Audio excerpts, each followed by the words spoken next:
we've handed out, and Lon, can you hand these out? I just, yes. I had some up here for right here. We've handed out the latest statistics on the full check as of yesterday. The numbers to now. We have them. Yeah, Why don't you pass the remaining copy to... It used to be that we were very concerned with the 95%, 100%, and 110, but we're past that because they didn't reach the 110.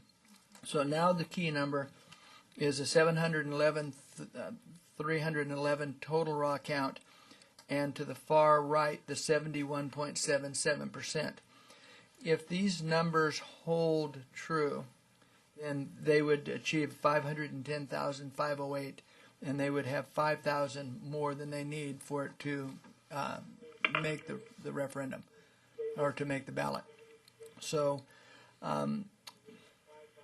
clearly the most important county in keeping your eye on, because it would have the greatest impact if there was a deviation over historical counts, is Los Angeles, because 209,000 of the signatures are in that location.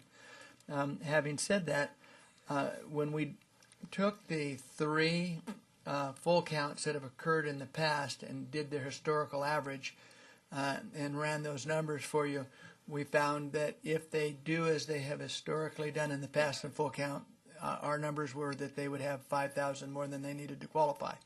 So it's just, we're just tracking right now with how it historically plays out.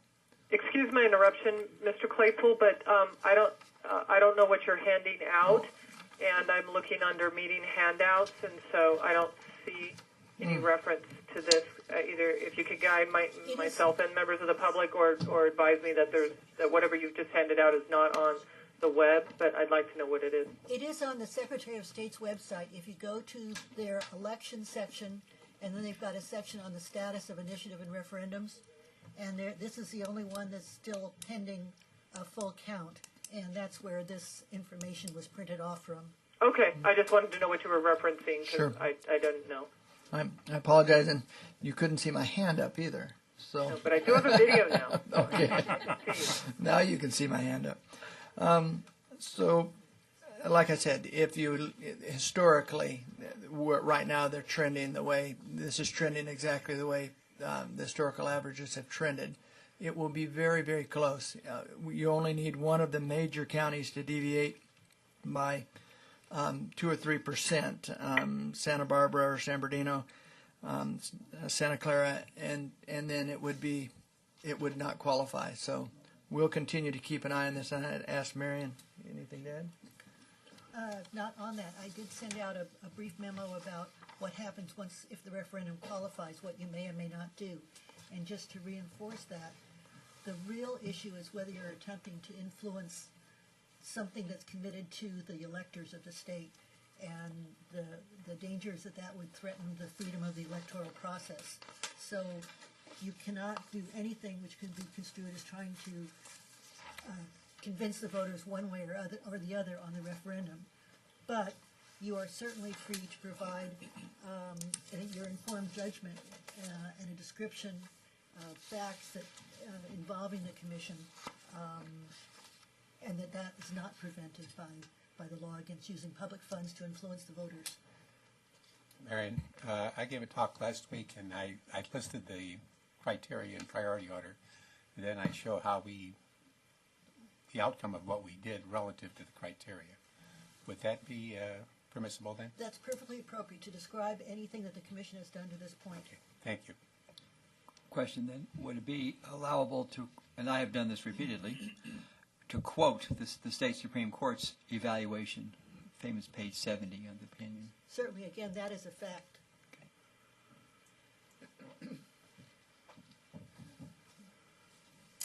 Okay.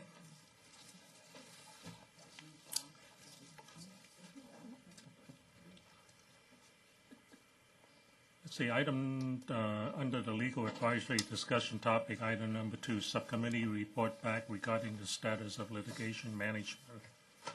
Commissioner Forbes and Cheddar, anything you want to add to that? There's two things. We have a hearing on the 13th of February in the federal case. We made a motion to dismiss, and that's being argued. Okay. And then, of course, the Connerly case is out there. I have no idea what the trial level of that. Did you remember? March 23rd. Is it March 23rd? Okay. The motion to dismiss. Okay. Right. So, at this moment, that's. With the Connerly case, have either of you or Mr. Claypool been in or Ms. Johnston, for that matter, been in conversations with the AG's office?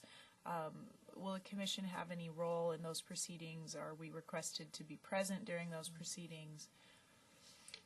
It's an open proceeding, and you're certainly welcome to be present. It's usually pretty cut and dried. I suspect that we'll have a tentative ruling ahead of time. That's generally the way the Sacramento Superior Court operates, and then each side argues for or against whatever that tentative decision is, and it'll be a very brief argument.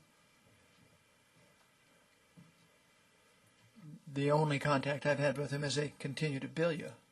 So. Thank you.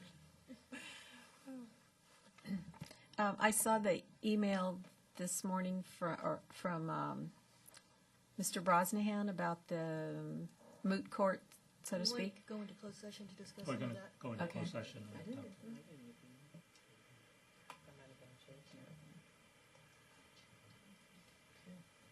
Okay. Other legal matters. Other legal matters. Just whenever you want to go into closed session.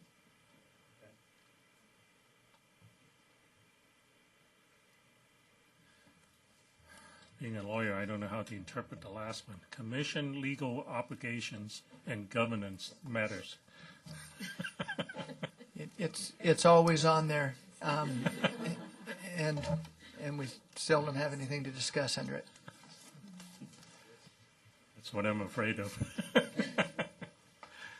Okay, any questions from the commission on the legal issues before us?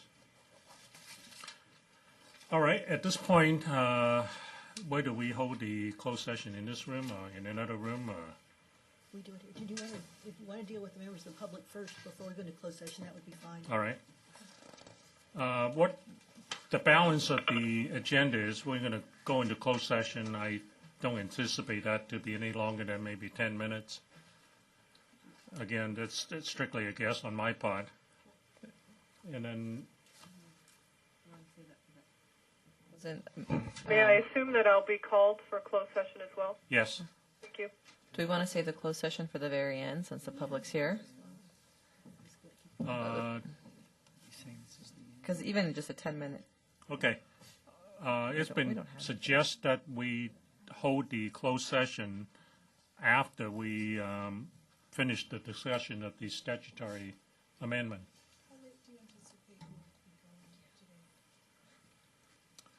Oh, it's the famous last word, depending how much we talk. We have a hard stop at 5, so I can anticipate that we will not go further than that. No, I'm not. Okay.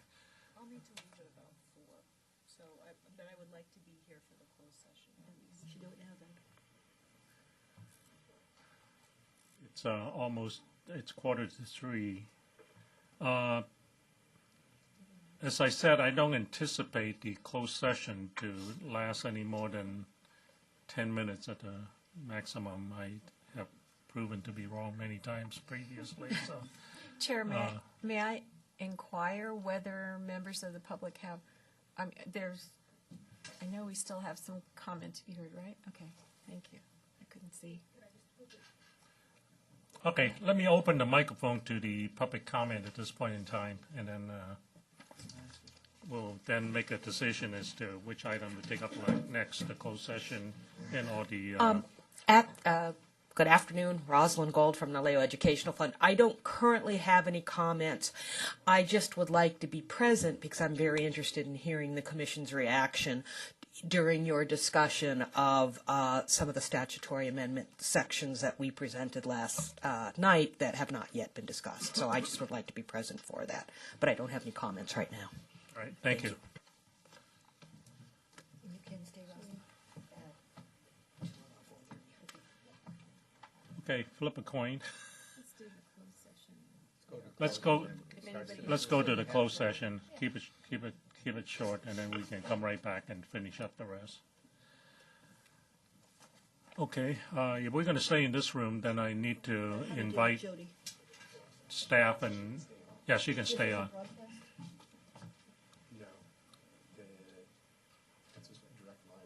Oh, okay. To her office.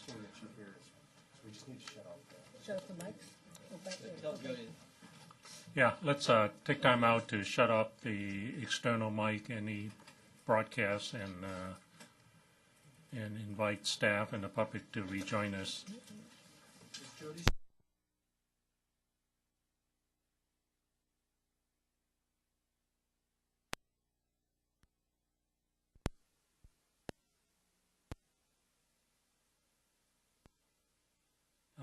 Okay, the microphone is on now. The power's back. Hello?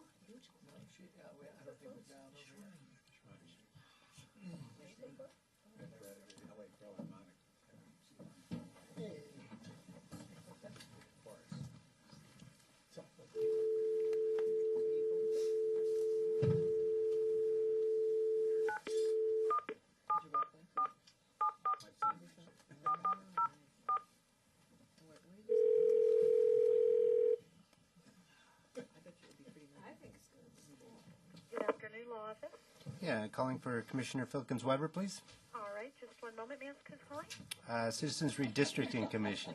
Thanks. One moment, please. Thank you. Our other job. Just decommission from now on.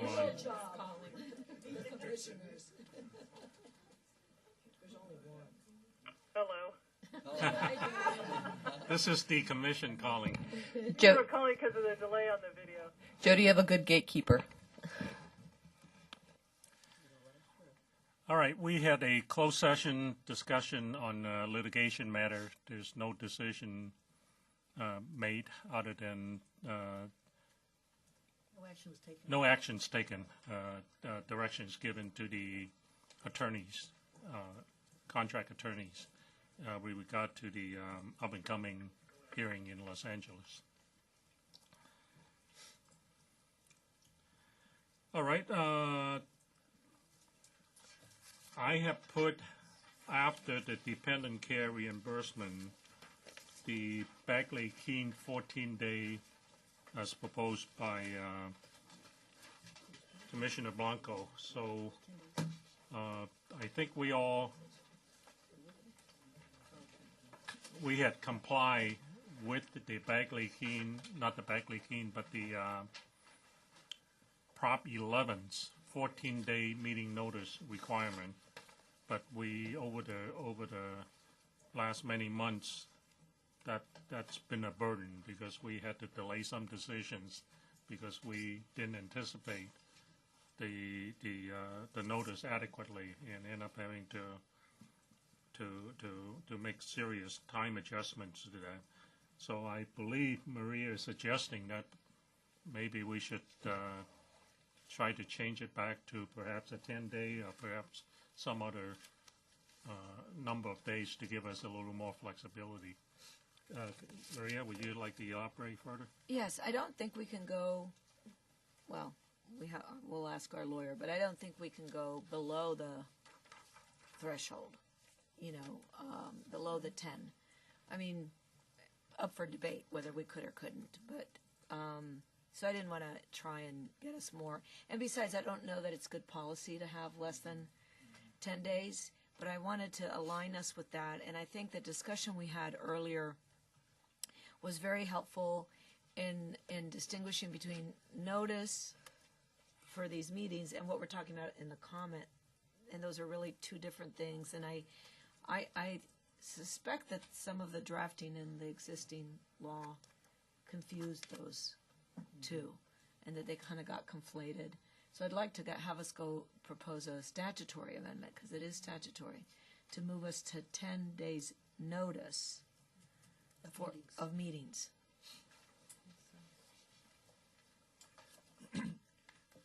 Commissioner Dye? And Miriam, and that's consistent with the Brown Act, isn't it? The Brown Act is for local governments, and that's for 3 days, because local, they figure everybody can get there within 3 days. Bagley-Keene is for state agencies, and it specifies 10 days, because at the time it was drafted, 10 days gave you time to get across the state, which, if you're riding a bicycle, you probably don't need all that time either, but that's why. And that's for all meetings, correct? It's, for all meetings, you're saying, With the exception of in August, having the 3 day. having the 3 days. Okay, so the 3 day, and that's 3 day noticing of meetings, but not the 3 day comment that we've also talked about for Nothing the to do with final. the comment period. You do have an emergency escape to that 10 days or 14 days. I think there are conditions in the Bagley-Keene that will allow us to take exception to that. I'm not trying to work around the Bagley-Keene. Well, if you want to do that, then you would just have to say that you'll comply with the Bagley-Keene Act except for 3 days notice in August. Because right now, the way it's drafted, you don't have those exceptions.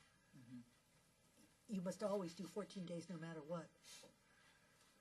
So you could amend it to say you'll comply with Bagley-Keene except for 3 days notice of meetings in August. That's good. Any other thoughts? So shall we add that to the amendment? Okay. Just a point of clarification, does that take the 10 days off the table? Does that take the 10 days off the table? What does that mean? Yeah, we're talking about 14 days down to 10 10, days. right. Yeah. Right. And as Marion suggested, that we could modify the 14-day down to 3 days? In August, No, in the month 10 of days- August only. 10 days normally, but right now it says you can meet on 3 days notice in September, which Oh, was a yeah. drafting Okay. mistake. When they shortened the time from September to August, they didn't change the 3-day Yeah, notice. okay, all right. We can do it one of two ways, right? We can either say just comply with Bagley-Keene, which is already 10, or we could specify 10, Right. with the anticipation that Bagley-Keene won't change anytime in the near future. No, if you specify comply with Bagley-Keene, then it gives you those exceptions that Commissioner Yao was talking about, that in Okay. case of litigation or other exceptions, you can have shorter meetings. Okay, let's do it that way.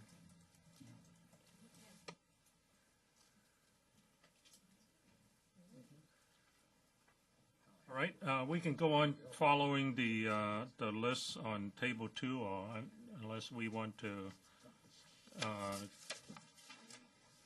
add on new items based on the Wednesday's discussion from Salisbury and Mr. James, and also from the Common Cause and. Can I suggest that we just go through the ones for Mr. Neff just to make sure we capture them correctly? As I Sure. noticed the first one wasn't always captured, and then we can move on to those from last night, hopefully quickly. All right.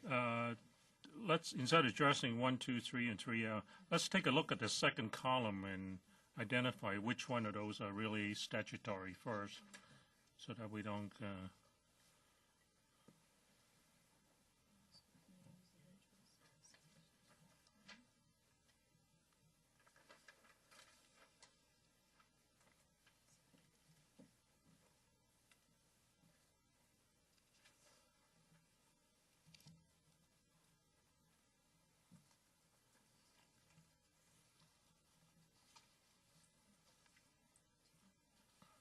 Got a question for Marion. On item number 3, Mariam, on the deviation issue, I know that throughout the process we've been debating between 1%, 7%, 10%, as high as 10%. Are we actually restricted to a certain percentage? Yes, but we Once don't and know for- what it is. Yes, but we don't know. Courts have approved a variety of deviations, and I think you've had a discussion before about what ones the courts approve. There's not a standard that you must go by, Except for the federal. except for federal. And I would suggest we just not get into this at this one, because there actually, I think there may be some cases that are going up to the U.S. Supreme Court that are revisiting some of these issues in other states. So the target may be moving a bit as we speak. Right? I looked into this. The Supreme Court, the up to as much deviation as much as 10%, there is a presumption that it's okay.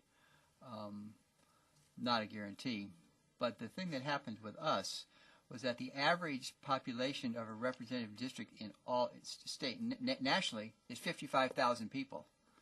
So a deviation of 1% when you have 55,000 is not a very big number.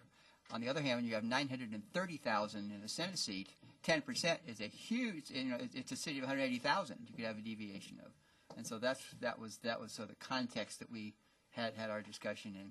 That's as I recall, we did the 1% because that still gave us a plus or minus 9,000 in a Senate seat. But at the federal level, are we restricted? One person.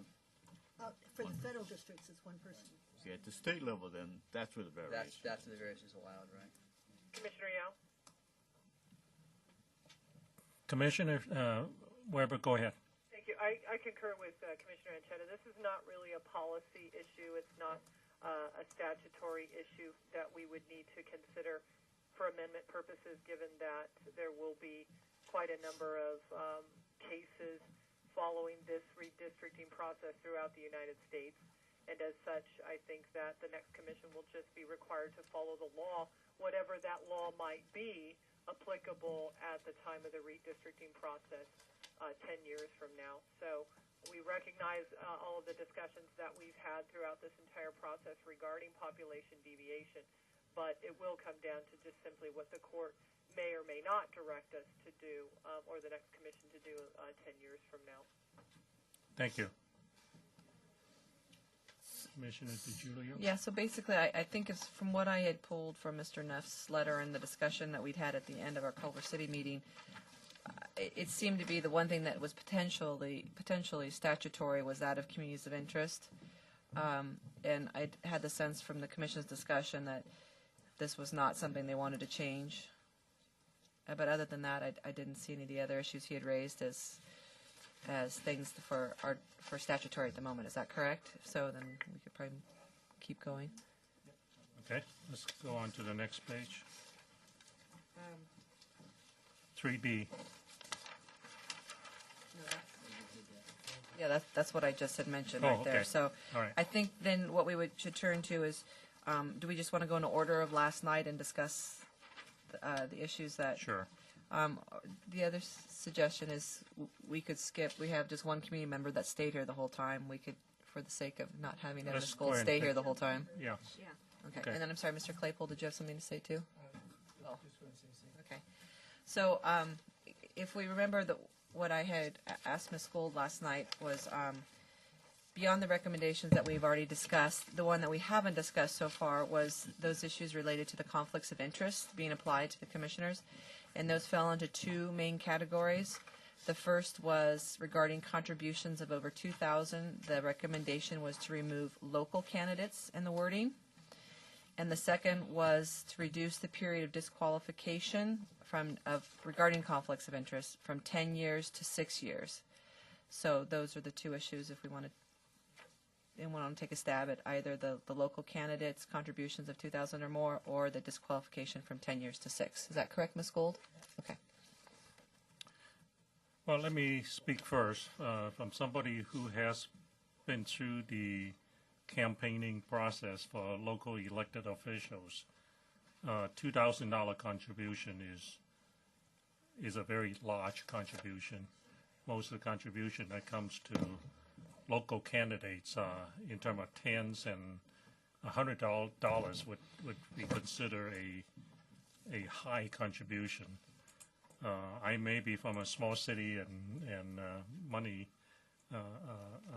the scaling of money may be different, but my experience is that thousands of dollars is a highly unusual contribution amount for a local elected official. So on that basis, I don't know whether it applied, number one, to a lot of people that would fit that category, and number two is because of the large amount, I don't want to assume that it's a trivial and it's something that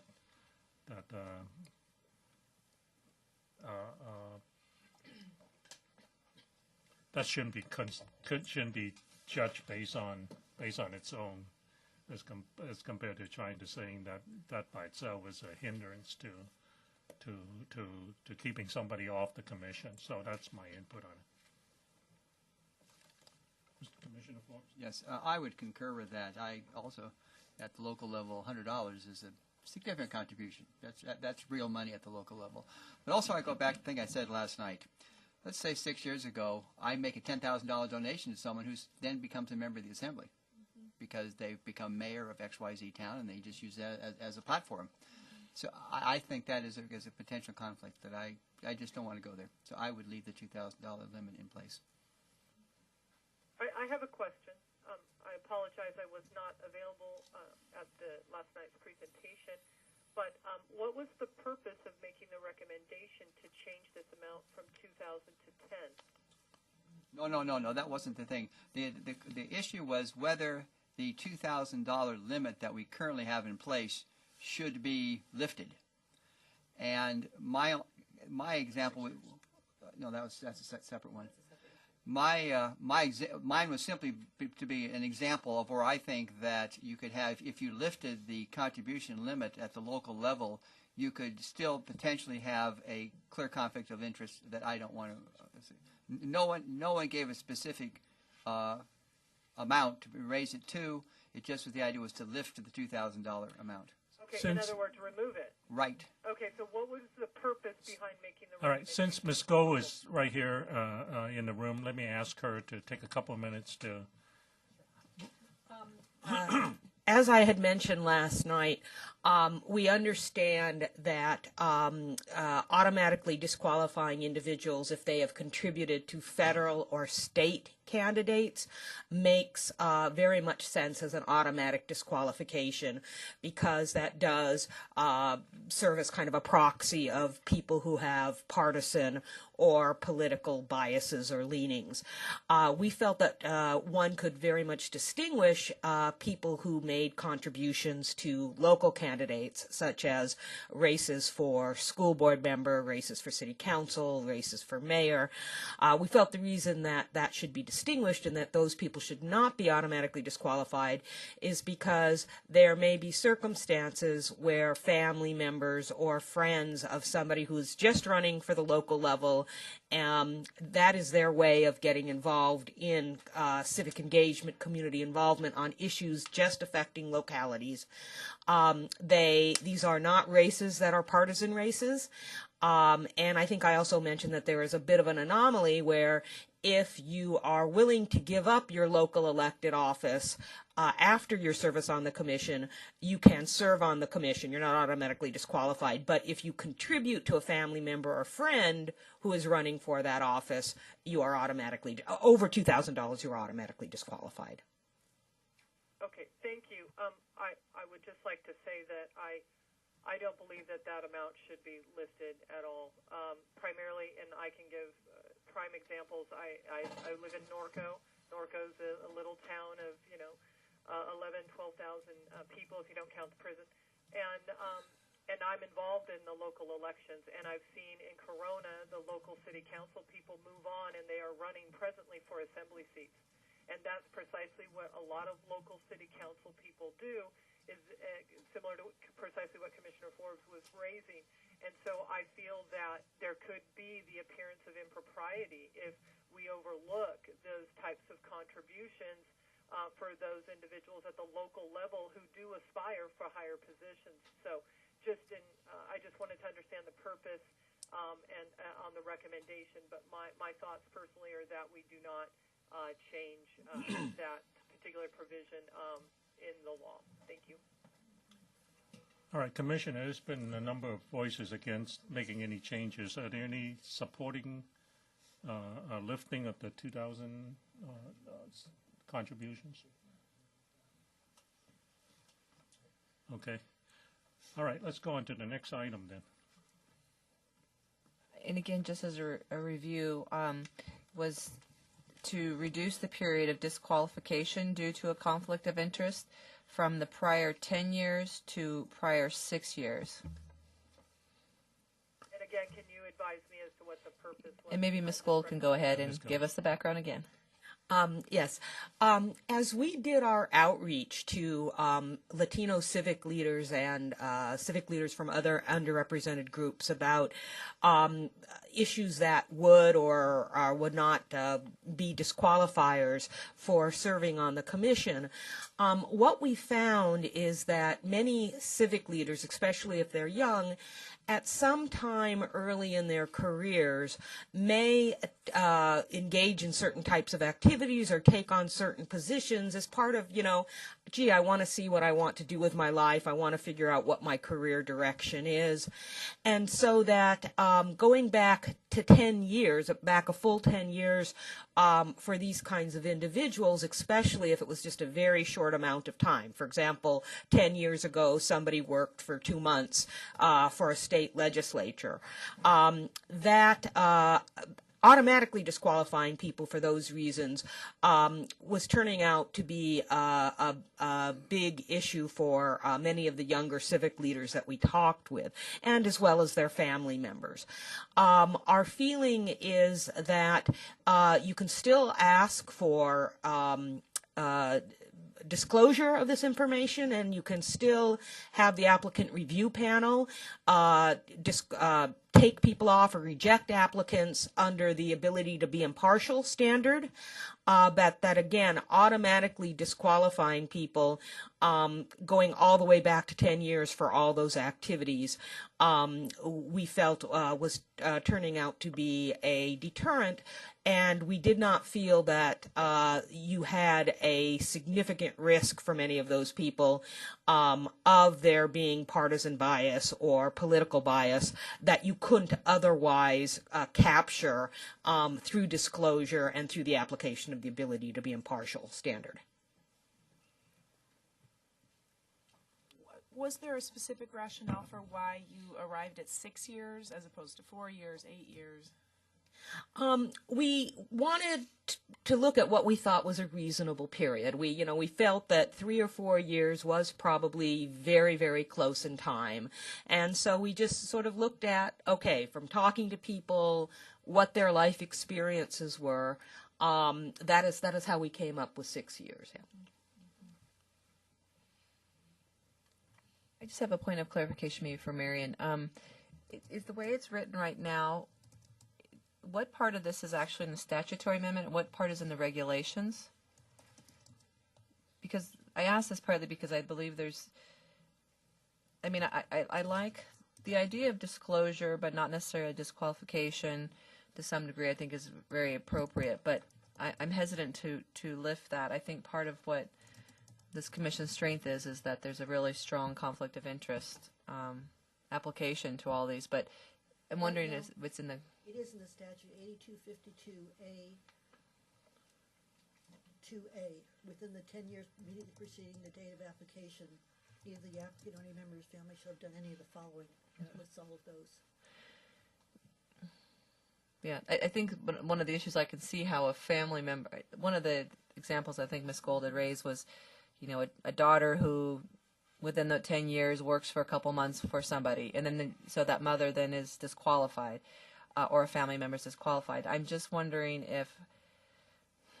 what kind of flexibility we have in terms of having the BSA or someone else review those conflicts of interest more closely, or if it's just, if that happened, that's it. You're just, because it could disqualify quite a lot of good people. It's one thing if you've had a close family member work for a legislative representative and been very engrossed in it. It's another if you had someone who was trying out the field and doing an internship or something along those lines, then all of a sudden you're disqualified for a choice a family member has made. So right now it's an absolute disqualification. That's what I'm wondering, if there's a way to keep still keep the integrity of the strict conflict of interest, but to have some ability and interpretation. That's what I'm leaning towards. Commissioner Blanco? Thanks. Yeah, I'm concerned about this one. I tend to agree that it might need a change. And it's not just that it feels excessive, the 10 years as a blanket disqualifier, but it also goes to the issue that we talked about yesterday as a discouragement factor, which is how your entire family gets caught up in the application process, and how many of us have heard that that was one of the reasons people dropped out of the process. It was one thing for you to be investigated, but it was another thing for these things to go back 10 years for such a large group of people. So it's not just the applicant, but I think it also creates these other problems with family members. So I think there's a couple of ways we could do this. It could be, we could have a blanket exclusion, disqualifier for 6 years, and then, disclosure of 10, and, with a presumption that can be rebutted by the applicant, that, if they get over, if they have done it in the 10 years, it's just something to examine. In addition, you could make it different for the family. You could say it's maybe this is in addition to. You could say not a disqualifier at all for the family if it's more than 6 years ago. Well, I guess you could do the same. You could have it the same for family members and applicants. The 6 years but disclosure for anything within a 10-year period. Or I guess a third option would be you could completely change it for family members in a way that, we felt comfortable with. But I do feel like this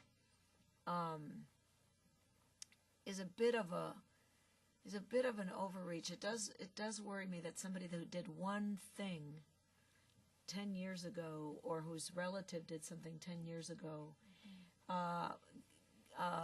gets dinged, because I do think that from hearing and just anecdotally, and from some of the conversations we had here, we lose our pool gets smaller. This is one of, if you were to look at the things that knocks people out along the way and reduces our pool, I suspect this is one of the ones, if you did a study, that eliminates the highest number of people, and of people who are sort of inclined to be politically and civically active. So I don't know if I agree with this particular recommendation, the 6 years, but I do think we need to work with this somehow.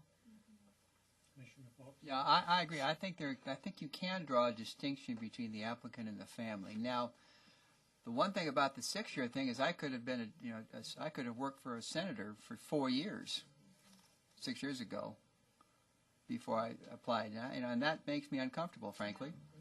It also, even at the family, we talk about, maybe a sister worked for 2 months trying to find out what her career was. That's fine, but that's not the situation I'm also concerned about, because it's equally true that her sister might have worked for 6 years. Yeah.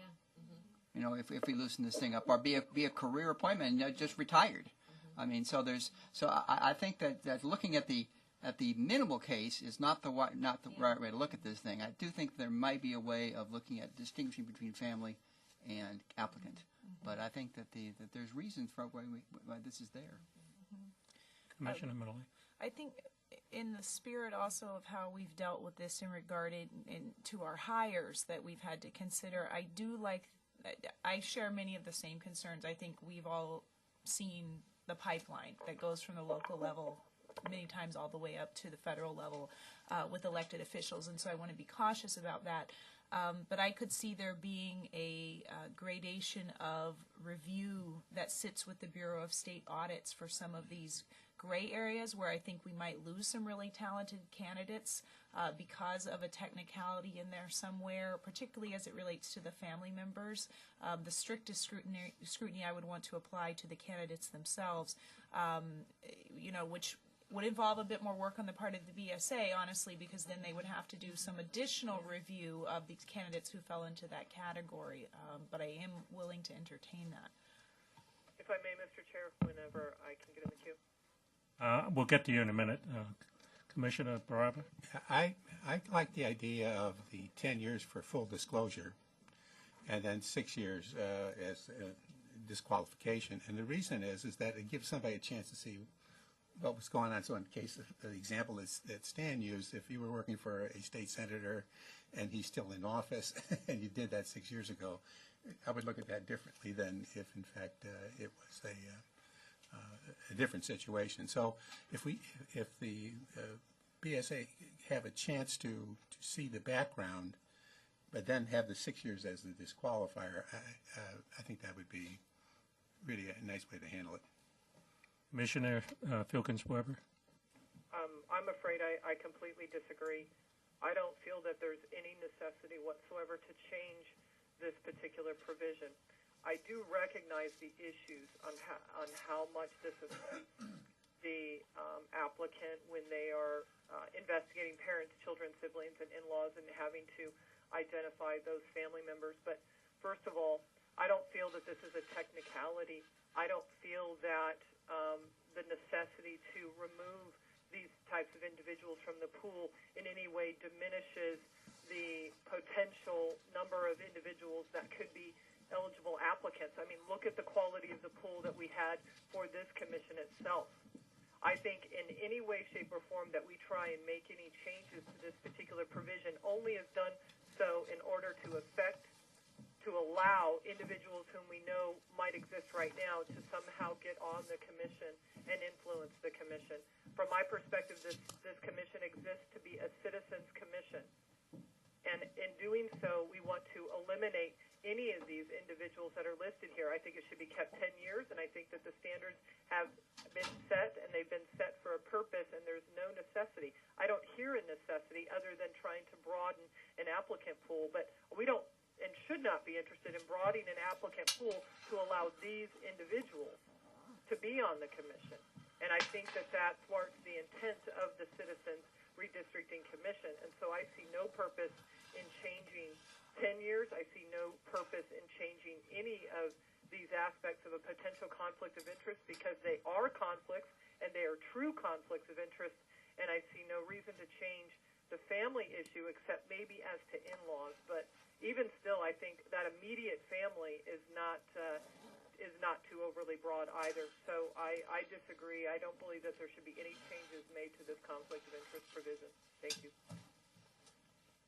Commissioner DiGiulio. I think I'm inclined, as I mentioned before, is to keep it as, in some ways, as strict as possible. I still feel like 10 years was put in there for a reason. I don't think I want to fudge between 10 and 6 too much. But I guess I'm still wondering if there's some way to, it's so strict from what Marion, what I want to understand from what Ms. Johnston has read, if there's any way to have, I understand when applicants were dinged, they could ask for an appeal, but it sounds like in this circumstance they could not ask for an appeal. It seems like it's so strict for the family members. I think the candidates, again, if we start messing with this too much, part of the reason that we're considered to be independent and that we're all out there is because we had to have all of our information. We had to have our family out there. We had to really be put under the spotlight. And I think when you have that kind of openness, the public feels like you're more willing to be honest. There's nothing that's being hidden then, and it may be at an impact for our family members, but I still feel like this was put in here for a reason, and it gave integrity to the process. I'm just wondering if there's a way to loosen it up, to give the BSA a little bit more leeway to catch those small situations, as few as they may be. I think that the larger ones will stand out and it'll be automatic disqualifications, but maybe there's no way to loosen it a little bit. Otherwise, I'd rather err on the side of staying with the original language. All right. Is there, Commissioner Mulay? It sounds like there are really deep reservations about changing the number of years for candidates themselves, unless, I haven't heard anyone speak in favor of that. But the piece around the extended family members, it sounded like there was little more interest or potential flexibility around what type of review, whether that's an automatic disqualifier or not. Well, it's a situation, this is Peter Yao, I'm speaking as individual commissioner, not the chair. When you have to start defining relationships within the family, and that's what we're beginning to narrow into, the relationship between a mother and a son would be very much different than a relationship between an individual and his brother-in-law that just recently married into the family. Okay, So without making those kind of clear distinctions, it's really difficult to modify any law and thinking that it would apply to a broad case. Yeah. I don't sense that we have adequate support to put it on the list for this time around. Am I wrong in reading the sign language in this commission? All right. So again, it's not the fact that we rejected it. It's just simply the fact that for this first cut, we're going to leave it alone for the time being. Okay. Any next item? School, did we get all those issues that you had? Was there anything else? No, that was the issues that we had raised. Well, I will go ahead and put that one. It sounded like that's not one that, as you said, made the first cut, but maybe I will put that on the list for if it's an issue that comes up down the road, we can discuss it some more. Does that sound? Okay. Yes. Thank you. Thank you. I think with that, maybe we could move into the other speakers from last night. The first one was Mr. Salivary. And I'll make an apology. Apparently I spelled his name incorrectly on that document. There's 2 R's in it, so I apologize for that. That was your elitist. Yeah, that's the elitist mommy. Okay. So there are how many issues? Just for the sake of time, there's 10. I'm assuming the first one. How should we do this? Should we go through each one very quickly? Yes. Should we? Okay. Sure. The first one is the ordering of the 6 criteria, which I believe is it's moving nesting up to a higher number. I believe that's constitutional. That's a constitutional issue. Okay. So right? can we skip it? Yes. Okay. What the timeline? I believe he was agreeing with some of the suggestions that we've already discussed with moving things up. So that's consistent with our previous discussion. Right. Number 3. The suggestion was to make mandatory the Attorney General become the lawyer for the Commission's maps. Yes. Commissioner Glambos-Molly? Commissioner Moore. I have significant reservations about this. I do think that with the AG's structure of being an elected official, I think that the AG's office needs to have the discretion to determine how they would like to engage. And I think the last thing that we want to have happen is to have them forced to represent us against their will. Before we discuss that point, is that a statutory? It's a constitutional thing that the commission has the discretion. So it is not a statutory thing, so let's don't go in there. Constitutional, thank Okay. you. Okay, so this is a similar discussion about lowering the years the time commissioners are. I'm sorry, this is forward. So this is lowering the amount of time that commissioners are restricted from various forms of political engagement from 5 years to 10 years after the end of the maps. I'm sorry, 10 years. 10 years to 5 years. So the prohibition against serving in political activities, currently it stands at 10 years. His suggestion was to lower it to 5 years. Is that constitutional or statutory? I thought it was 5 years after. Appointment after 5 years, but the elected position is 10. That's constitutional. That's constitutional. Constitutional, okay. Okay. Sorry, I'm just. Next one is, let's see, most relevant analytic. Let's see. I'm just running through these. I think this has to do with the diversity issue, maybe. I'm not sure what he's proposing. As for the language about impartiality. Okay, so it's basically getting away from relevant skill. Oh. Yeah, I'll read it to you. Which one is it? Exact right language. I have omitted the phrase of the most qualified, as well as the phrase relevant analytical skills and the ability to be impartial. He wants to take those out. I think the second paragraph here begins to resonate more with the conversation we had earlier regarding overall barriers to engagement. I mean, if the issue, one of the underlying issues are diversity around class education, I completely agree with many of these observations, but that's something that I think we agreed that we're going to talk about in more detail, and I think it would actually be unfortunate if we took out relevant analytical skills. So maybe we can come back particularly to the issues raised in paragraph 2 when we talk about the barriers to engagement next week.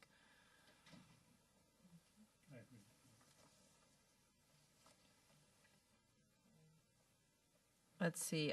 This is number 6.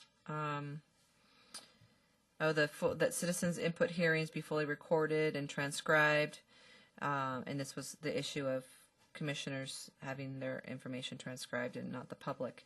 And it also calls for a public database that is robust. Concluded that was not a statutory issue. Okay. So.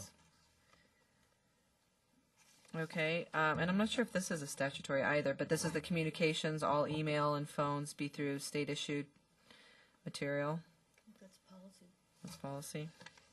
I also thought that this was already how we operated.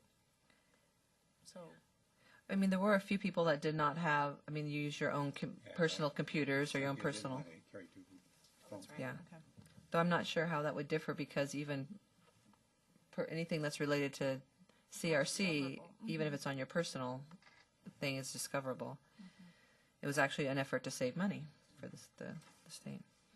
I think the budget issue in number 8 was one that we're continuing to work on, as we discussed earlier. If that's agreeable, I'm assuming, yeah. The last, let's see, similar to. Oh, this was, okay, number 9 was the Supreme Court to be joined in through an inline process review so that we have. It's likely to be a constitutional issue. I think that might only increase our elite membership as well. I could be wrong, but. Number 10 would be the Office of the Ombudsman to advocate for the citizens. And I'm not sure, you mentioned the Office of Ombudsman, but I'm not sure if we got exactly what that person would do when they're advocating for citizens. We would like to take that up.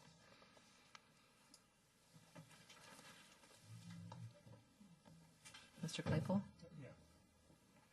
Just in a brief discussion with Mr. Salaberry before he left, I asked him about that, and it appeared as though he was looking for someone who would be on your staff, but would be someone that a person like himself could go to and make a complaint against some practice or procedure that was occurring that he thought or that others might think was unfair. Yeah. Probably not necessarily just complaints, but somebody that would listen and promote any ideas that are brought forth to the commission from a citizen standpoint. Yeah. So is that separate from our staff? Would it be? Is there someone in the state right now that serves? It's like, is there an Office of Ombudsman okay, so he wants to start on. I'm not sure even if there is any department at the state level that would have such a position. Not with regard to. So, for instance, you have some agencies that we've talked about that will work on behalf of someone who has been paid, and so they will go through, the government bureau. I forget which agency is it. I've said it 1,000 times, and now it's off the top of my head. But at any rate, there is a process by which you can make a complaint and then have your case heard.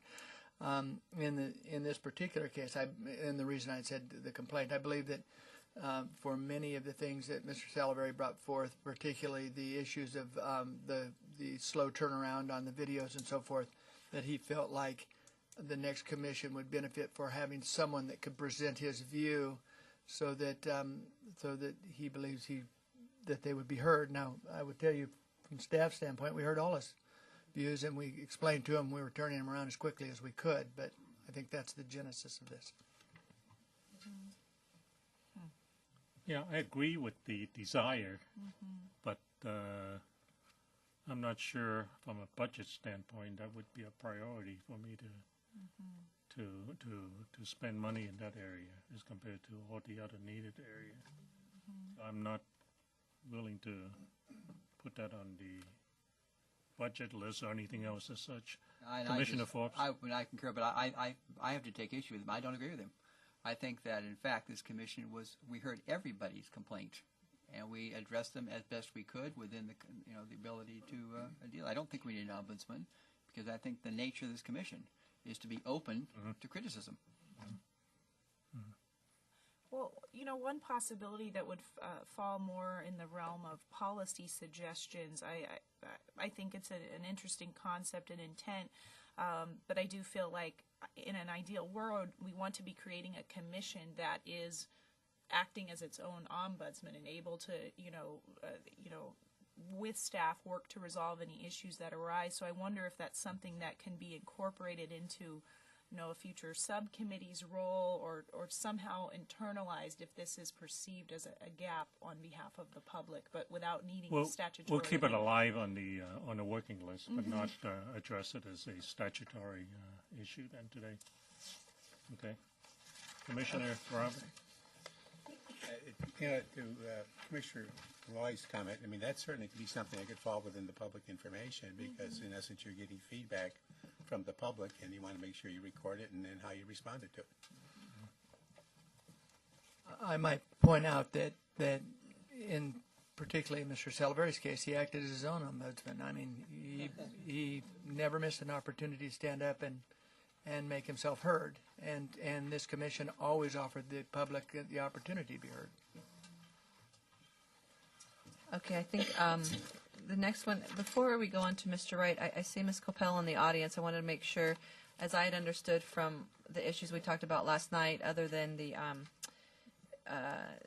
let's see, the timeline and the mapping, there was no other statutory suggestions you had brought forth?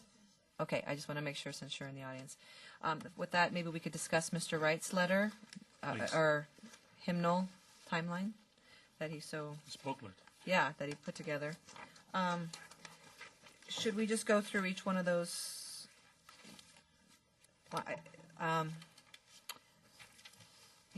Should we go through each one of the suggestions that he's made in here? Those that you feel would fit into the category of statutory changes. I think. What's that? Knowing him, they all did. Yeah. Okay, let's see. Okay, maybe I'll turn this one over maybe to Commissioner Gary can work this. So the first one was filling vacancies by lottery.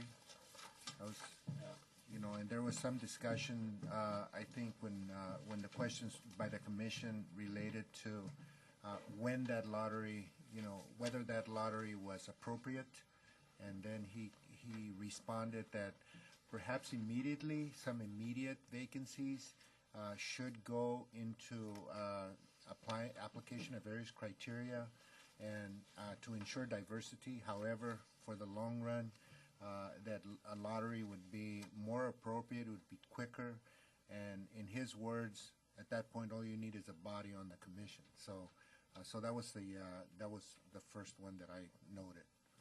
Having thought about that issue last night, it's fortunate for us that we didn't lose any commissioners during the work-intensive phase of our work. And if that had happened, we basically have to drop everything and spend a block of time, whether it could be as short as a week or otherwise, in addressing that issue while we put everything else on hold. Having a lottery system certainly would be a good option to do that. So it's not just after a certain point. I think that lottery system has merits in other situations as well. Commissioner Baraba. The other point he raised is that, let's say there was an accident or some series of events where you didn't have a quorum left. How would you go about then voting for the replacements? And at that point, the lottery would be an appropriate choose from. I guess in a situation of catastrophic loss of commissioners, maybe the lottery would be appropriate. But I think until then, I think especially if we're in the midst of redistricting, I think it would be very important to have the commissioners choose. I think for the very fact that we have some very, I think everyone that was in those subpools are very talented people. But there was at times overlap of skills, or there were individuals who were available to give different perspectives to regions or issues. And I think for the sitting commission to be able to fill in that gap would help the process move forward much more so than, even though you probably get a very talented and very skilled person through a lottery, I would like to keep the commission having the ability to choose the next person. Afterwards, maybe that's another issue as well too. I have a feeling after we do the line drawing, there may not even be that many people left who want to sit. I could be wrong. I don't know if we've contacted those left in those subpolls, but I would vote for at least during the redistricting process that the sitting commission has the option to discuss. Commissioner Barava. One of the things that you might want to consider, so let's say there was we didn't agree and we couldn't get a quorum on any one. It might be that this is a fallback position. If, in fact, we could not vote for one, we would be in a position to use the lottery. Maybe one of you two. If we want to go ahead and put it on the list and have the subcommittee come back with some options that we can discuss, I don't know whether we want to drop this out completely or proceed with it at this point in time, but it certainly merits a little bit of thinking. And I like the idea. I personally would want to retain discretion, at least during the map making process. When we had the opportunity to go through the process when Commissioner Kuo left us, we did look at gaps that we had in terms of technical gaps on the commission, and it was helpful to have that. But I do like the idea. I wouldn't want us to not be covered in the event we didn't have quorum, there was an accident. So I like this idea of having a fallback position that will allow us to move quickly. Let me ask one other question too. I think there was the issue raised where right now it stands, if I'm not mistaken, or maybe we had this discussion about 30 days. It has to be a replacement within 30 days.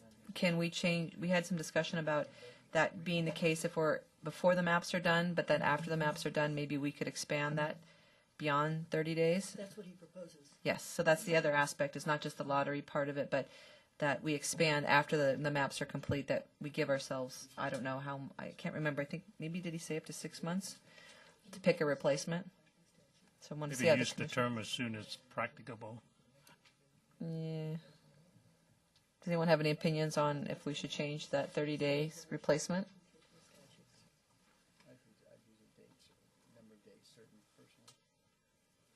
I mean, we could double it, or I wouldn't want it to drag on more than a quarter, for example. For more than 3 months, I would feel more comfortable with 60 days personally, so there wasn't a large gap. That's 8252.5B.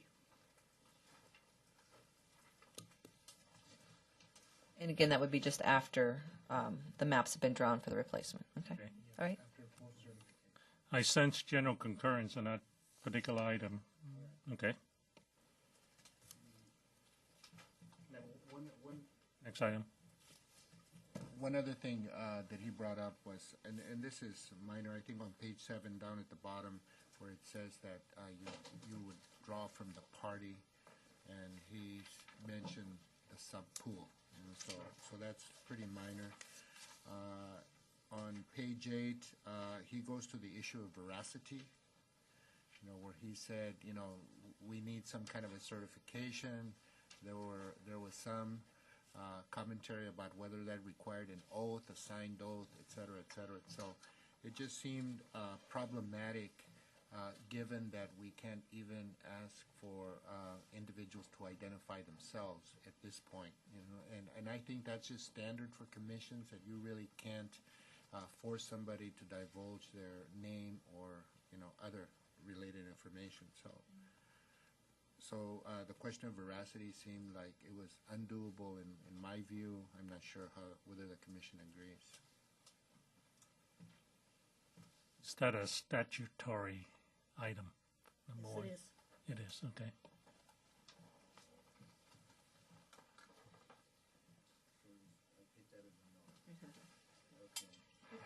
No support for that, right? Okay.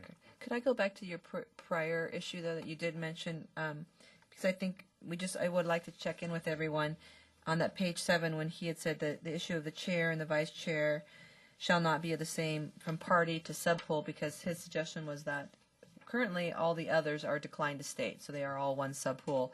But in theory, you could have 4 different others. You could have a libertarian and a green and a declined to state. So is that something we want to change so that you could have a libertarian and a green? Would that be acceptable to serve as chair and vice chair? That was his idea, wasn't it? I think Mr. Wright interpret that we always had meant subpool, but we just used the wrong word, party, in place of subpool, and he's really just correcting that. I don't think it was his intent to try to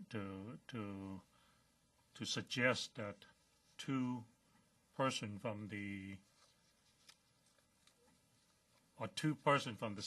from a different party is acceptable to be the chair and vice So he was chair. trying to correct that because because he did mention last night the issue of a green and libertarian being together. Is that the way he interprets it currently reading? I don't think so, because he wants the requirement to be that one of the major parties always be the chair or sub-chair or vice chair.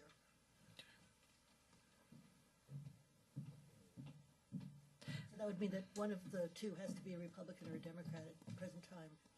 Okay. Yeah, and that's consistent Okay. with what we've been doing. So how does the language of changing party to subpool, does that reflect? I guess. Subpool is probably a better term, because there may be a time when one of the parties. That's true. Parties is not the second highest. Yeah. Okay. Okay.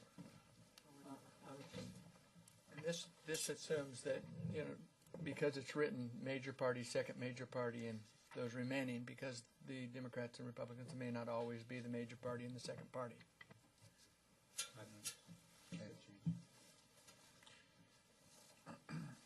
Then the next one, I think it's also on page 8 regarding the Secretary of State being out of the process. Is this the transition issue, or is this more than that? I think it is, yeah. I think we already addressed the transition issue. And then on page 10, he brought forth the issue of child care, and there's, We already we're gonna dealt with carry that particular over, item, so. yeah. So those are those, in my view, the main ones that he presented.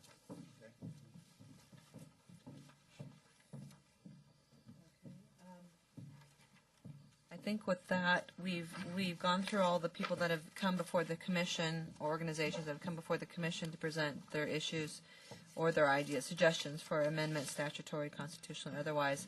The only thing I would like to get the pulse of the commission is to see if there's interest to go back.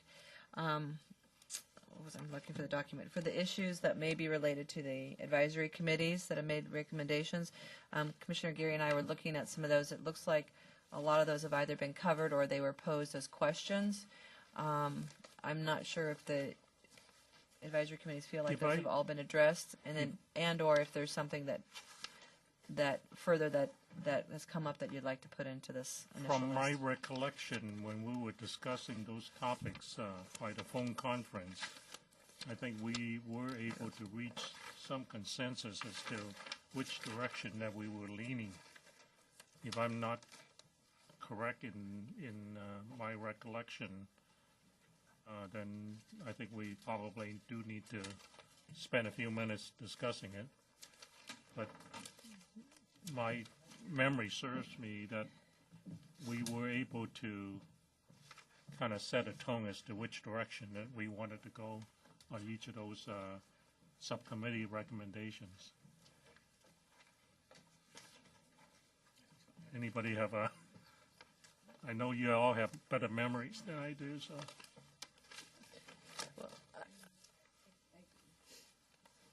I guess I'm looking at this. This is the Guide to Citizens Redistricting Commission's statutory amendment process. And there are specific recommendations under each of the statutes. 8251B2 should compensated day be redefined? Should we redefine that? Then it continues to go on with each area. There's specific questions. Some of these I believe we have answered, some we have not. Let's go through the items that we haven't made decisions then. Okay. The first one would be Commissioner that very first one, should compensated day be redefined? This is one of the. Commissioner Yao, are you Jody's on. Doesn't have. Oh. Yeah, I was wondering if you're referring to a document. Is it posted on? It was an old memo. It was from.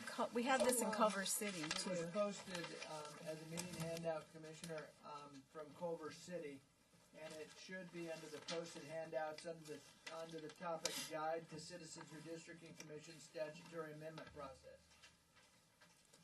Under meeting handouts or under Yes. January? I believe it's under Yes, meeting handout. Because it was what we were handing out to everyone to give them an idea of the type of changes that they might propose. Marion's looking it up right now. Well, I'm under January handouts. So are you going back to the guide or are you reading off of something else? That's all. On the front page.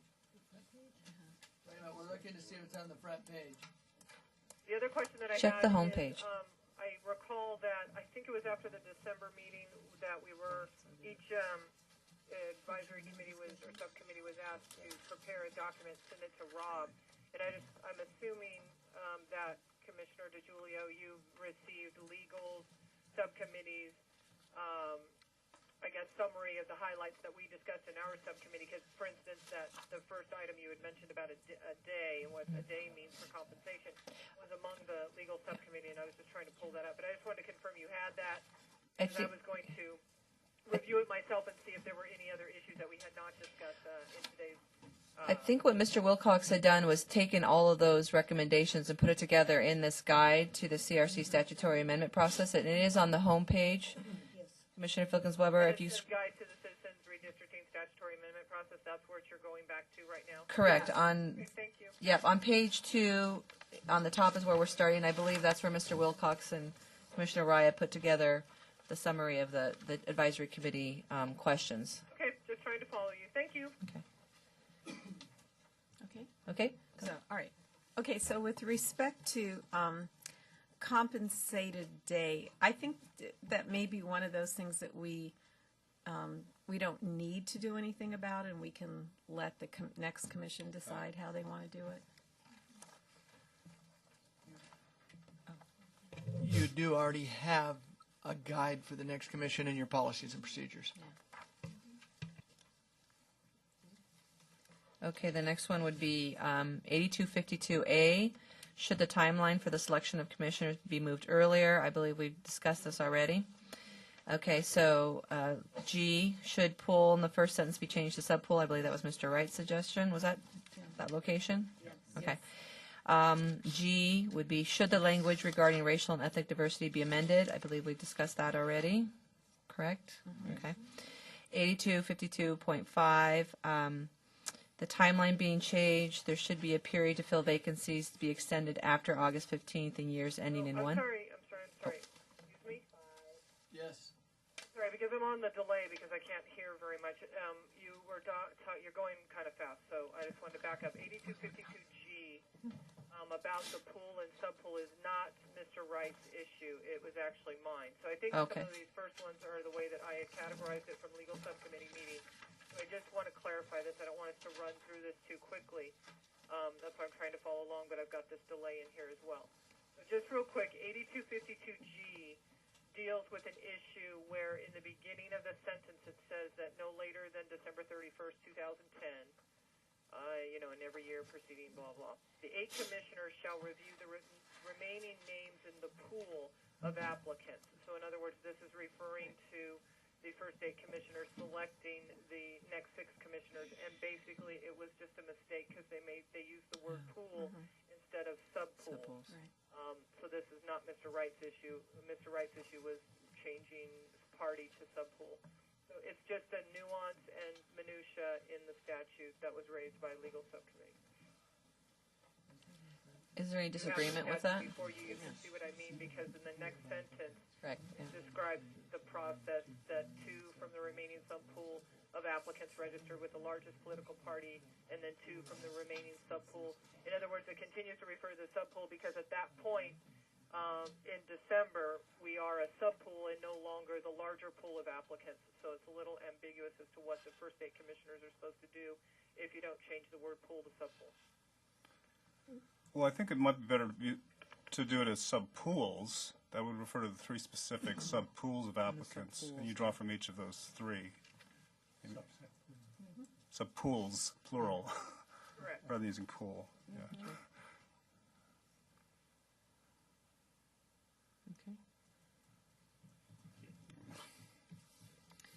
Okay, and then in that same, if we're all agreement with that, I'm assuming there's agreement, okay. And then I'll go a little slower may, here. While we're on that particular topic, it may be out of order as well, so I'm going to throw it up and see where it goes. Is it appropriate for us to constantly keep the potential subpool fill in terms of so that we always have a viable subpool to go back to for vacancies and other needs? So, for example, when I was named as a replacement, the Democratic subpool was reduced from 7 to 6, right? So you're suggesting should it go back up to, should that subpool of potential replacements go back up to 7? I guess isn't it? Is a specific? Is that a question? Yeah, maybe. Oh, sorry.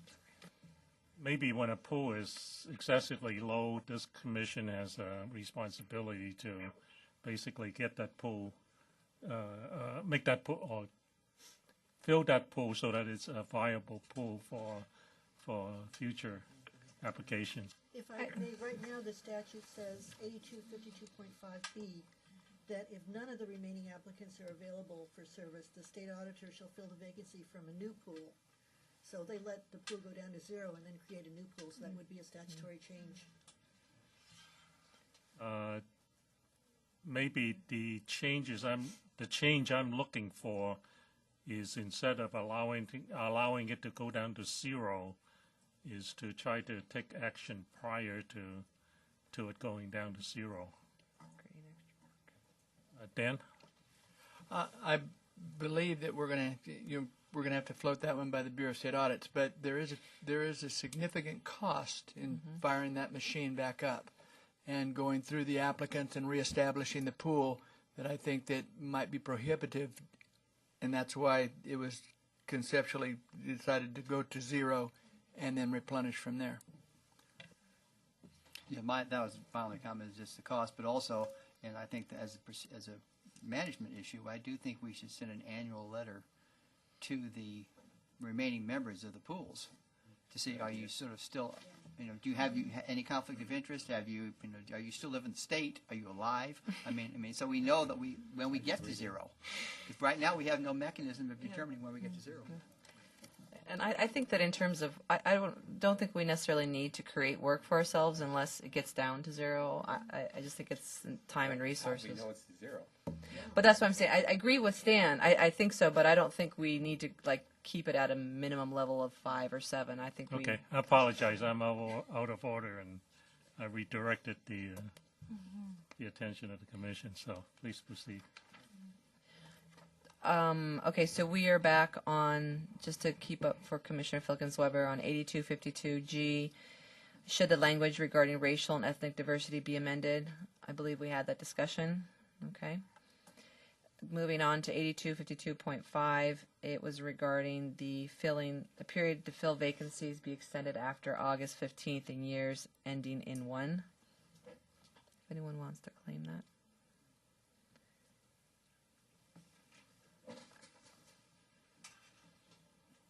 I'm assuming that was a discussion we had just to beyond, yes, 30 days to more. Is that? Can somebody explain as to why the years ending in 1? Is it after the years ending in 1? The census is always taking the years ending in 0. 0, and we're done with the maps in the year ending in 1. And so there's the work pressure is off. So you don't need it. You don't. you shouldn't be voting on any maps.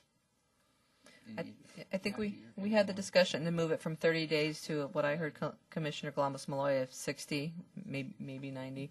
So yeah, that was the discussion we had prior about just giving ourselves more time to fill vacancies after post. Yeah. Okay. Okay. Ms. Johnson, did you have anything you wanted to add to that? Dan was just pointing out that there is a conflict between the regulations adopted by the Bureau and what the statute says. So at the point of, assuming you don't want to amend the statute, at some point you might want to look to amending the regulation. And the conflict is? The conflict is that the 30 days, you explain it, I've got it confused. The Bureau envisioned that after you finished your maps, you would have the discretion to determine whether you wanted to fill the vacancy or not, whether you need it or not, or just leave it vacant. If the commission weren't doing anything, and so if you could simply leave it vacant. So that'll be a regulation, okay? I would argue against leaving it vacant, and I say that because we're always vulnerable to the issue of litigation, always. And so if we have to fire ourselves back up, and we've allowed vacancies to occur, which we haven't filled, we have to fill the vacancies before we can even respond to a lawsuit. So I just think it's bad practice to not fill the vacancies. Mm-hmm. Yeah. And establishing forums to make decisions.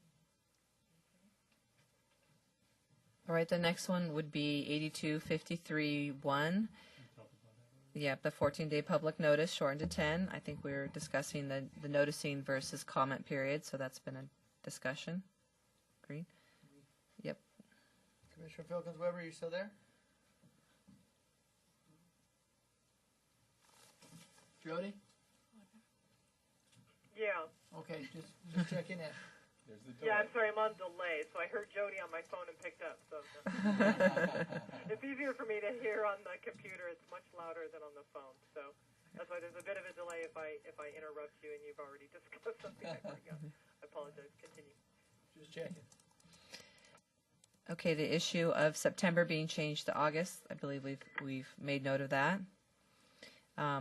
Should there be a definition of redistricting matters to distinguish between mapping and operational matters? This got into a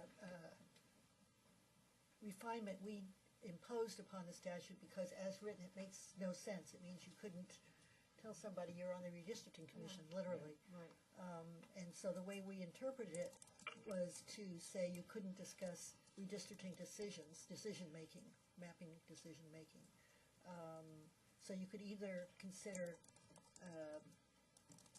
inserting some there pertaining to redistricting mapping decisions, or you could define it somehow else, but just to make it clear that it doesn't mean you're totally forbidden from saying anything to anybody. Is this a statutory I actually brought ratio? this up in the legal subcommittee.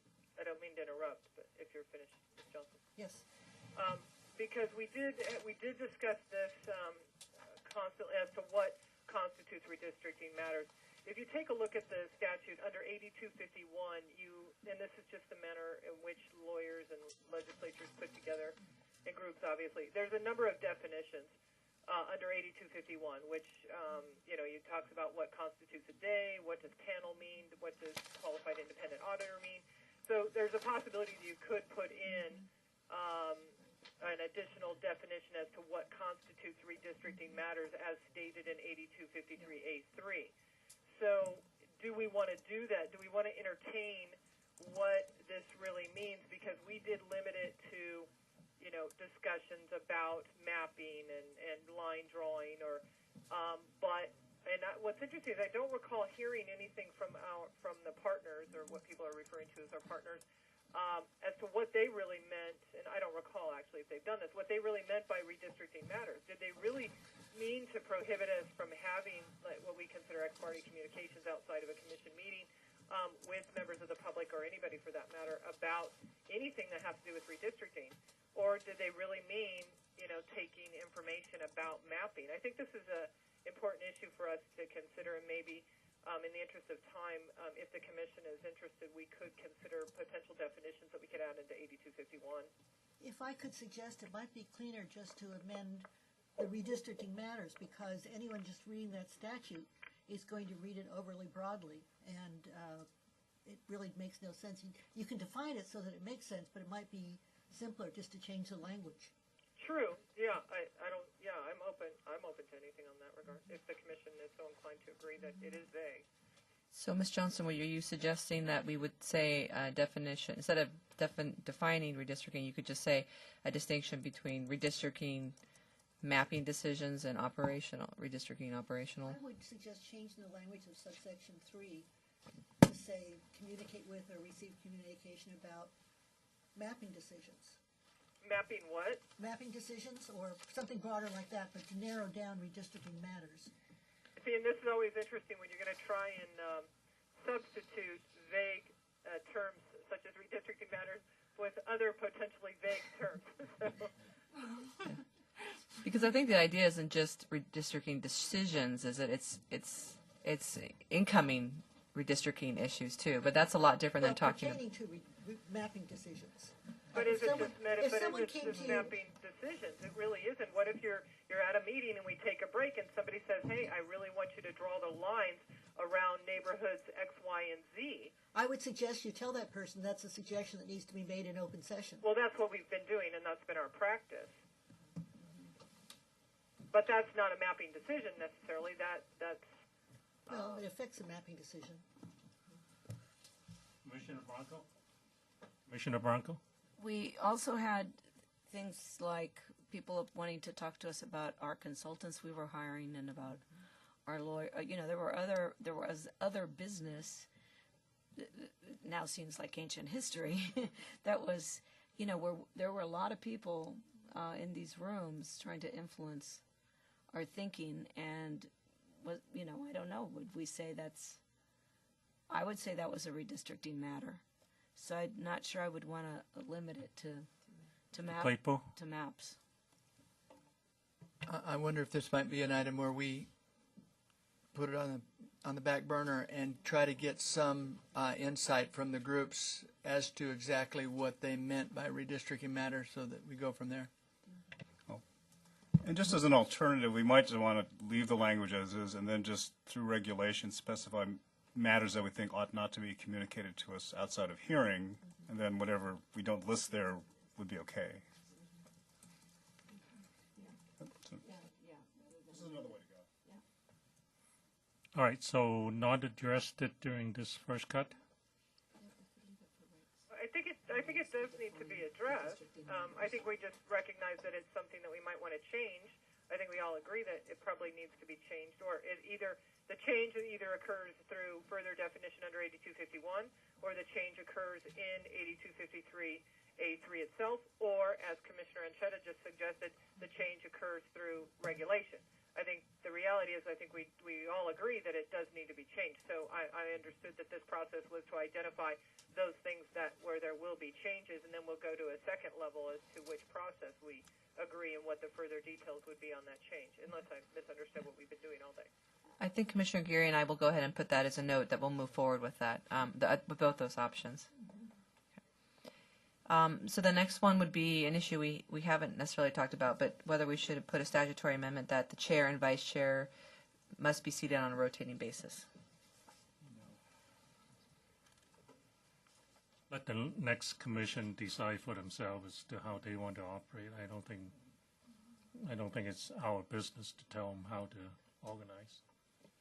I like the idea of us having, as we compile our policies or best practices, we could certainly have that in there and the considerations which led to that, but not as a statutory change. All right, the next one is, it basically deals with the issue of conflicts of interest to staff. I believe we talked about that this morning.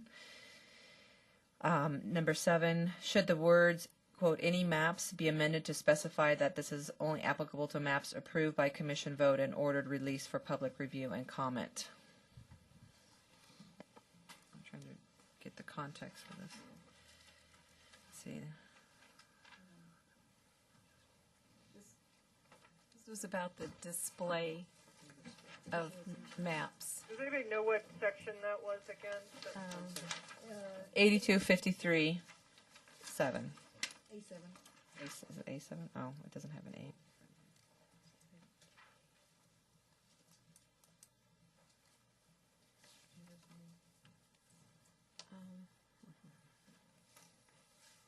Commissioner Raya, did you have something you wanted to expand on this?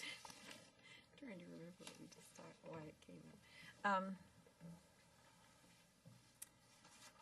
Okay, I think the thought was having hearings to receive input before you draw any maps. And does that mean you can't do what we did? Well, we didn't do it in the beginning, but visualization. I mean, it's just so broad. It's any is just a. It may not matter.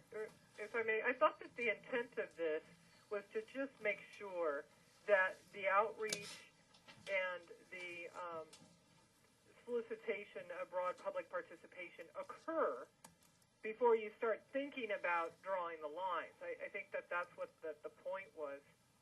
And I think that the purpose of this was to make sure that the commission does perform the necessary outreach program and solicit the public's participation before they ever did anything. It's similar to making sure that the first day commissioners don't do anything on redistricting during that month of December. I mean, your sole purpose is to do this one thing. So I do see the purpose as to why it says any maps, because the intent was not to do anything and not to draw any lines until you've heard from the public. So I'm not certain that I don't know if it's vague, but from my perspective, I see the intent, and I'm not certain that it really needs to be changed based on that intent. Commissioner Baraba? Well, if we were wanting to look at potential Section 5 districts, which we know we have to look at, do we have to hear from the public before we do that? Well, it says draws any maps. Well, you might have to. Draws any maps, which If you were looking at it and you were saying what would be the composition of a Section 5 district in Monterey County, you would make that decision. You'd have to look at some maps, I would think. If you chose to look at that as a strategy of, like was suggested, that we would look at Section 5 and Section 2 to understand the implications of it. I mean, if they chose to do that, and they know. I don't think you're prohibited from doing that based on this that's language. what I wanted to understand. Yeah. So we're not prohibited according to the way this is written. Yeah, because this says draws any map. So I can think, let's say, under your scenario, Commissioner Baraba, is that you want to start with a Section 5, and just as we had done, we wanted to get all of the numbers, and we had all of the numbers straight. We wanted to put up demographic, or at least maybe racial demographics, to take a look at the area. I think that's as far as you could go, because the moment that you say, okay, why don't you draw a line to go capture the additional, racial population that you might see, that is what I would consider to be drawing districts. But I think analyzing pre-existing data, I don't think you're prohibited from doing once, before you get out there, because it says draws any maps. I think you'd be prohibited from actually saying, okay, let's draw some lines here before you've actually taken any public testimony or solicited public participation through an outreach program in those Section 5 areas. As long as we call them visualizations instead of maps. I think what's before us is two separate messages. One, as stated earlier, is don't put the cart before the horse. In other words, don't start drawing maps before you hear from the people. I think we understand that. But then, on the other hand, there are data out there that perhaps, with the schedule that's before the commission, we may want to look at, for example, Section 5, potential Section 5 counties. Not counties, Section 5 districts. Is that drawing a map, or is that not drawing a map? So I think we work with it. I'm not sure it really create that level of confusion that would merit making any attempt to better define it. So for now, we'll leave it as is. Okay. Let me make sure we have consensus before we leave that topic. Commissioner Parada? I don't Probably. know if It's getting late. I know it is. I can't remember what I was going to say now. No, actually, would perhaps defining it as any preliminary or final statewide maps to differentiate it from county or district or sub-area type maps make some difference. All right, I think maybe adding the word statewide would serve the purpose. Thank you. Concurrence on adding the word statewide? I'm sorry, again, there's a delay here. I don't think that that's what the point was. It was to draw any map, whether you want to call it a preliminary or a statewide.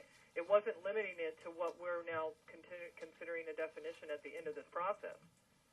They mean drawing in, that's my interpretation of this, is they don't want you to draw any maps or any lines before you go out and you hear from the public. So I don't know that using the words preliminary or statewide helps the situation at all. In fact, that worsens it from my perspective.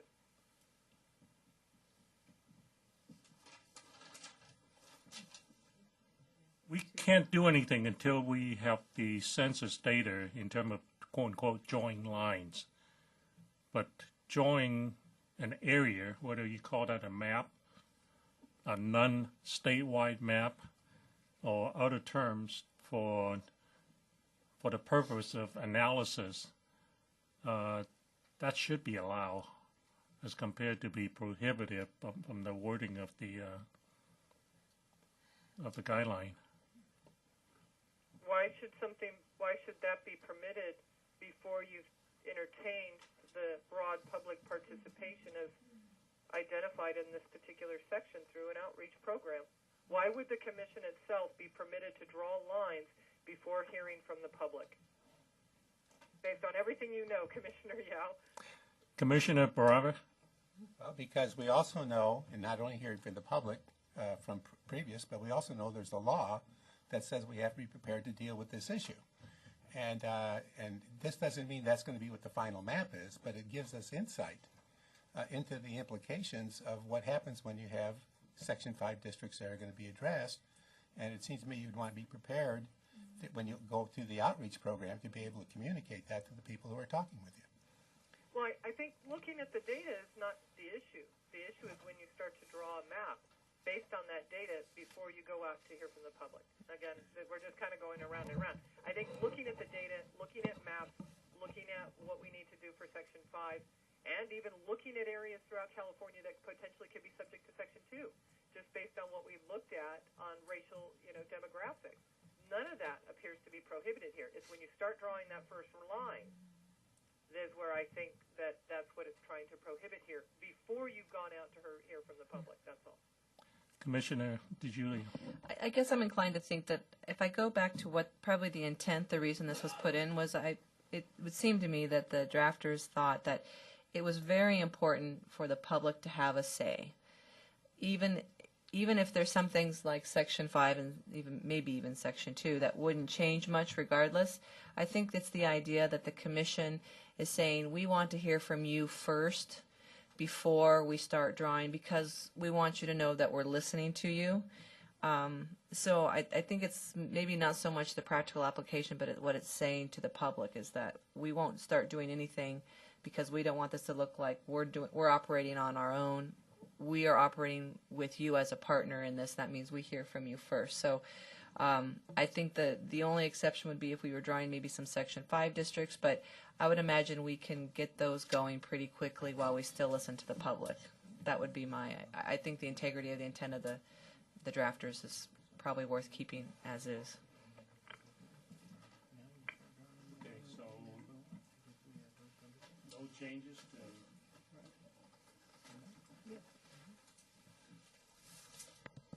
Okay, moving right along. Number 7, we're still in 8253A7. Should there be a definition of outreach? Should outreach include outreach to commission applicants as well as outreach to the public regarding mapping and the use of technology available for the public and mapping, and when should the outreach begin? I think we discussed all Yeah, okay. And then in that same area would also be, should the public comment period for the maps be amended to correspond with public notice periods? It's my understanding we've discussed this as we well. discussed that, Okay. yes. And then B is, should the language regarding ready access to data and software be amended?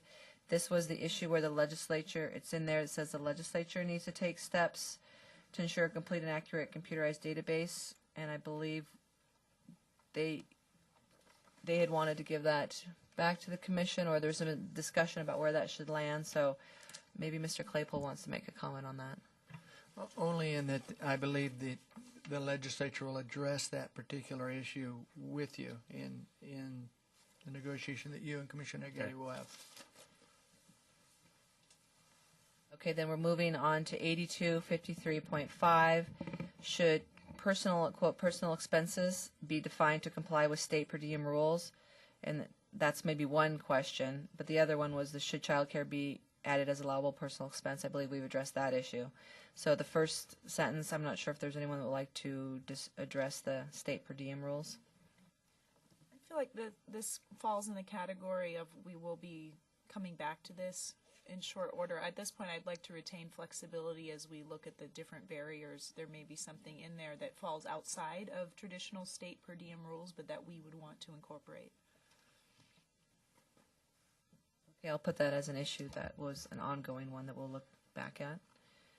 8253.6, the $3 million listed, it's basically the budget issue that we've talked about that I believe Mr. Claypool and staff is working on to reflect all the costs that we've incurred throughout the process.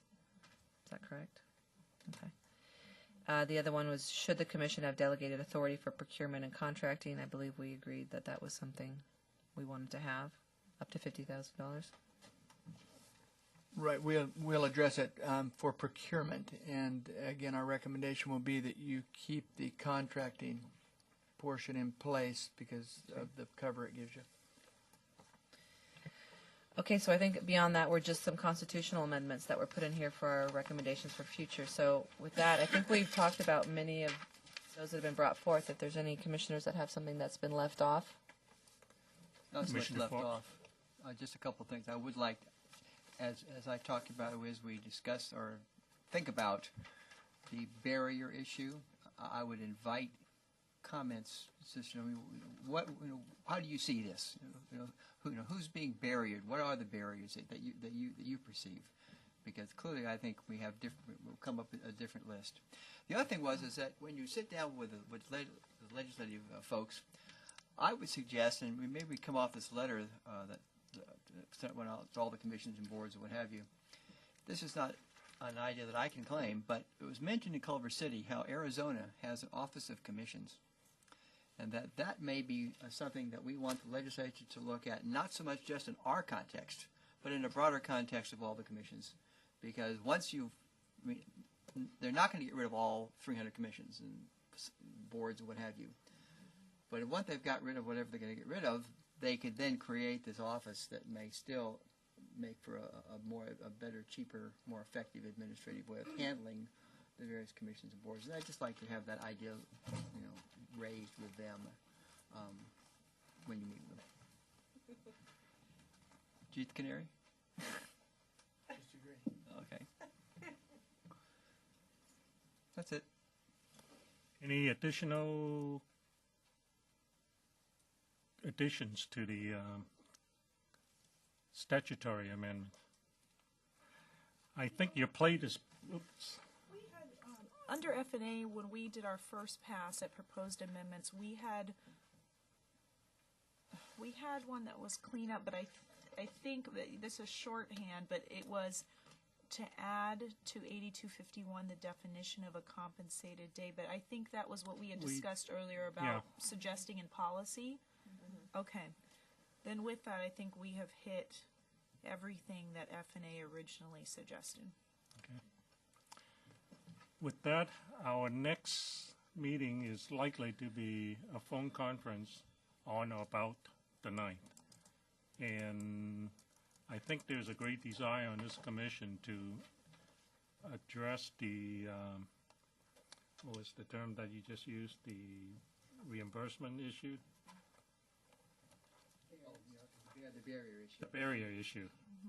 So let's perhaps make that, allow adequate time to carry on a discussion on that barrier to applicants as a formal agenda item then.